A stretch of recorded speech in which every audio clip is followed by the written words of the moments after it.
40 धुरंधरों को जो भेजा है आप कह रहे हैं, तो और धुरंधर आने वाले हैं। गली के धुरंधर आएंगे, मोहल्ला के धुरंधर आएंगे, पैसा के धुरंधर आएंगे। कहा कि बिना स्टार प्रचारक रहे हम चुनाव मैदान में आएंगे। एक मौके पर नहीं बताया, वो आ जाएंगे। काम नहीं बाधित है, काम चल रहा है। विधानसभा चुनाव 25 में भी खुला था, इस बार भी खुलेगा। तो रणनीतिकार की रणनीति कहाँ चली गई? जमानतें जब्त हो गई करीब करीब सभी सीटों पर, एक आध को छोड़ करके। कहा जाता था कि नीतीश कुमार का वोट है, तो बिदक गया। अब शिवानंद तिवारी को कहने का, लिखने का अपना तरीका है, स्टाइल है, उसको हमको कुछ नहीं कहना है। और उसने इस्तीफा किया है इस सीट से, तो चाहेगा उस सीट बरकरार रहे हमारी। लोकतंत्र में पारदर्शिता सबसे आवश्यक है। झूठ को सत्य, सत्य को झूठ बनाने में माहिर है। नमस्कार, आप लाइव सिटीज देख रहे हैं, आपके साथ मैं हूं वसीम खान। देखिए, बांकीपुर उपचुनाव सरगर्मियां बढ़ी है और पूरे देश भर से 40 दिग्गज नेताओं को बीजेपी ने बांकीपुर उपचुनाव में लगा दिया है। मगर आरजेडी क्या कर रही है? क्या है मास्टर प्लान? अंदर खेमे क्या कुछ आरजेडी कर रही है? इससे अब तक किसी को भी कुछ भी पता नहीं, कोई भी रूबरू नहीं है। मगर नेता ग्राउंड जीरो पर है, वार्ड वाइज ड्यूटी मिली है और विधायक हो, पूर्व विधायक हो, एमएलसी हो, वो पसीना बहा रहे हैं। फिलहाल हमारे साथ मंगनीलाल मंडल जी हैं। पार्टी को मजबूत करने में हम योगदान रहा जब से इस चेयर पर बैठे प्रदेश अध्यक्ष के। मगर एक बड़ा चैलेंज सामने दिख रहा है, बांकीपुर उपचुनाव बीजेपी का गढ़ रहा है। हर चुनाव चैलेंज होता है, ये भी चुनाव चैलेंज है हमारे लिए। और चैलेंज इसलिए भी है कि ये सीट परंपरागत भारतीय जनता पार्टी की रही है। जो सिटिंग एमएलए थे, अभी जीते थे 25 में, उनके पिताजी भी वहाँ 3 टर्म रहे हैं, उसके बाद ये भी रहे हैं। तो ऐसे संदर्भ में हम यदि इस बात को लेते हैं कि ये चुनौती हमारे लिए है। लेकिन बीजेपी के बारे में ये आम पब्लिक में धारणा बन गई है कि हर तरह का छल प्रपंच षड्यंत्र करते हैं चुनाव में। पैसा का भी खेल होता है और पैसा का ऐसा खेल हमने अपने जीवन में नहीं देखा था। कांग्रेस पर भी आरोप लगाता था, लोग लगाते थे, और हम तो व्यक्तिगत रूप से जानते थे विद्यार्थी जीवन से। तो कांग्रेस ऐसा घिनौना खेल नहीं खेलता था जो भारतीय जनता पार्टी, माने जो वोटर्स है वो उसमें कदाचार की सीमा टूट जाती है वोटरों के बीच में जाकर के। तो इस चुनाव में साधन को दुरुपयोग करेगा। 40 धुरंधर जो है पूरे देश भर से उतरे हैं बांकीपुर उपचुनाव में बीजेपी। और आ सकते हैं, और भी आ सकते हैं, क्योंकि पंजाब में हमने बंगाल में हमने चुनाव देखा है, बिहार का चुनाव हमने देखा है। गली गली में हर तरह के लोगों को पहुंचाया जाता है। पैसा लेकर जो जाएगा उसको पहुंचाया जाता है। मशीन में कहा जाता है कि गत चुनाव में 2025 में जगह जगह हैक करने की टीम घूम रही थी किसी होटल के कमरा में बंद करके। तो वो सब भी हो सकता है, एक ही चुनाव का है। लेकिन चूंकि राष्ट्रीय अध्यक्ष बन गया है और उसने इस्तीफा किया है इस सीट से, तो चाहेगा उस सीट बरकरार रहे हमारी। तो ये है। लेकिन हम डोर टू डोर हमारे लोग घूम रहे हैं। हमारे पास पैसे नहीं है कि बहुत ज्यादा पर्चा पम्पलेट भी दे सके, लेकिन हमारे सुनियोजित तरीके से और साइंटिफिक मेथड से हम भी लोग तक पहुंच रहे हैं। आपके अब तक 40 स्टार प्रचारक जो हैं, आप लोगों ने उसकी सूची नहीं जारी की है, तो कई सवाल उठ रहे हैं कि भाई आपके पास स्टार प्रचारक है उनको बता दिया गया है, सूची उपलब्ध करा दी गई है, उनको दे दिया गया, कॉपी रिसीव करा लिया गया है। आप लोग एकदम छुपा रुस्तम की तरह इस बार चुनाव लड़ रहे हैं? नहीं, छुपा रुस्तम में सब कुछ खुला हुआ है। लोकतंत्र में पारदर्शिता सबसे आवश्यक है। तभी जनता पहचानती है, परखती है, जांचती है और अपना मताधिकार का प्रयोग करती है। अच्छा, बिहार की राजनीति तो जातीय समीकरण पे ही आधारित रही है, हमसे बेहतर तो आप जानते हैं। बांकीपुर उपचुनाव को लेकर के भी तमाम लोग वो जातीय गणित जो है वो जोड़ने में लगे हुए हैं। आप लोगों का जो कोर वोटर रहा है, कई बार पत्रकार ने भी आपसे सवाल पूछा होगा और आपने उसका जवाब दिया होगा। अभी वर्तमान स्थिति क्या है? एम वाई समीकरण को लेकर जो कहा जा रहा था कि रूठे हुए हैं, राजद को इस बार नहीं देंगे, इस बार पीके की तरफ भाग जाएंगे। अभी ग्राउंड रिपोर्ट, जब आपने वार्ड वाइज इंचार्ज बनाया है, नेता गली गली घूम रहे हैं, क्या रिपोर्ट मिल रही है? देखिए, जो भारतीय जनता पार्टी है वो आरएसएस से शिक्षित पार्टी है, तो प्रचार करने में माहिर है वो। अच्छा। झूठ को सत्य, सत्य को झूठ बनाने में माहिर है।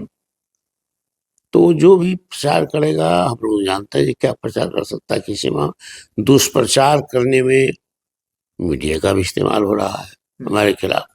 अब लालू जी का परिवार को पकड़ लेगा, तेजस्वी जी ये है वो है, तेजस्वी जी को पकड़ लेगा, परिवार तक चला जाता है प्रेस वाला सब। तो ये सब बीजेपी का खेल है, बीजेपी की सरकार का। मुस्लिम यादव साथ है ना, रिपोर्ट मिल रही है ना, पॉजिटिव रिपोर्ट मिल रही है ना। मुस्लिम यादव ही नहीं साथ है इस बार। जिस वोट पर, अति पिछड़ा के वोट पर कहा जाता था कि नीतीश कुमार का वोट है, तो बिदक गया है और वो वोट मिलेगा हमको। तो इसीलिए हमारा जो समीकरण रहा है सामाजिक और सांप्रदायिक दृष्टिकोण से, वो समीकरण हमारा कायम है, मजबूत है। अब बाकी जो वोट जो दावा करता था बीजेपी या जनता दल यू, उन वोटरों पर भी हमारा इस बार लगता है जो बढ़िया हमको वोट मिलेगा, बढ़िया वोट मिलेगा आपको। मगर सवाल ये है सर कि जिस तरीके से अभी गणित सेट किया जा रहा है, अब पीके भी जो है वो आप लोगों को बहुत हल्के में ले रहे हैं। पीके कह रहे हैं कि भाई नहीं, आरजेडी कहीं तो मैदान में है नहीं, हमारी लड़ाई बीजेपी से। अब इस बयान को और पीके की एंट्री जो हुई और चुनाव लड़ने आ गए बांकीपुर से, देखिए पीके जो है, हम प्रशांत किशोर को लेकर, हाँ, पीके जो है वो अपने को रणनीतिकार के रूप में घोषित किया था। हाँ। तो रणनीतिकार की रणनीति कहाँ चली गई विधानसभा के चुनाव में? तो अपने भी नहीं जीते, एक भी सीट नहीं जीते, जमानतें जब्त हो गई करीब करीब सभी सीटों पर, एक आध को छोड़ करके। तो पीके भी यही बात कहते थे, प्रशांत किशोर, गत विधानसभा चुनाव में, कि हमारा तो डायरेक्ट मुकाबला एनडीए से है। इस बार वो जो आरजेडी का महागठबंधन कहीं मैदान में नहीं है, यही बात इस बार भी कहेगा। ये वस्तुतः इस चुनाव में भारतीय जनता पार्टी इस जुमला का इस्तेमाल कर रहा है कि हमारा मुकाबला प्रशांत किशोर से है, ताकि प्रशांत किशोर की तरफ लोगों का मन भटके तो हम जीत आसानी से कर ले, ये बात है। तो प्रशांत किशोर के पास भी अथाह पैसा है और एनडीए के पास भी अथाह पैसा है। आप कह रहे हैं इस बार बोरा और पेटी जो है वो खुलेगा, और बोरा पेटी का विधानसभा चुनाव 25 में भी खुला था, इस बार भी खुलेगा। सिंगल है वोट, इसीलिए 40 धुरंधरों को जो भेजा है आप कह रहे हैं, तो और धुरंधर आने वाले हैं। गली के धुरंधर आएंगे, मोहल्ला के धुरंधर आएंगे, पैसा के धुरंधर आएंगे, हर क्षेत्र wise, ward wise, booth wise सब धुरंधर आने वाले। किन किन धुरंधर को उतारा है? हमने कहीं धुरंधर को नहीं उतरा। अभी हमारे पार्टी के दोनों एक से में रहते हैं, तभी तो चले गए, हमको देखा बात करते हुए, मुझे जा रहे लोग प्रचार करने में। स्टार प्रचारक तो आपने बनाया होगा ना?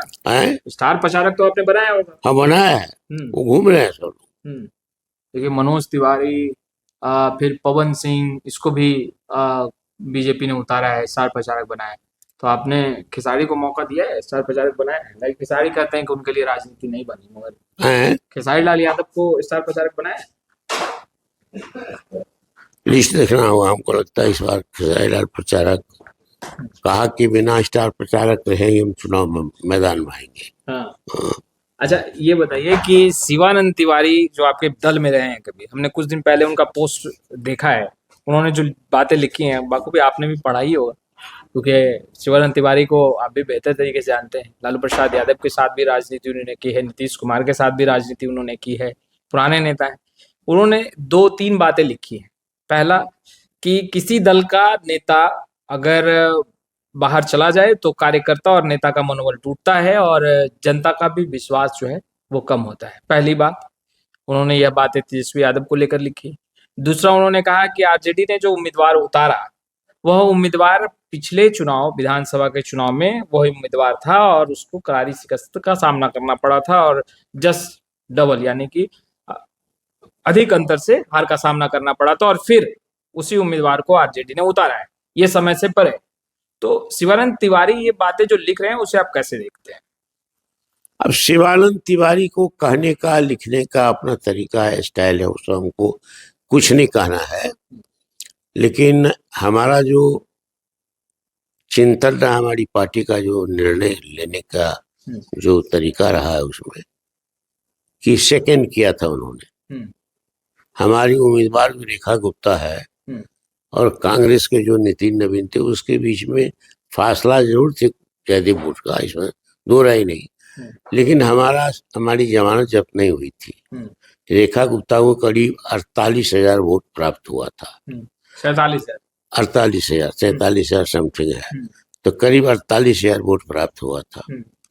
तो रेखा गुप्ता का तो ये आधार था, चुनाव लड़ी थी, महिला है, अति पिछड़ा समाज से आती है, वैश्य है, उस समाज से आती है, पढ़ी लिखी है, 7वां 8वां पास तो नहीं है हमारी उम्मीदवार। हमारी उम्मीदवार तो बीए पास है, वो किसी का नहीं है। बीजेपी का पहले दिए थे, वो भी अभी दिया, वो संभवतः मैट्रिक भी पास नहीं है।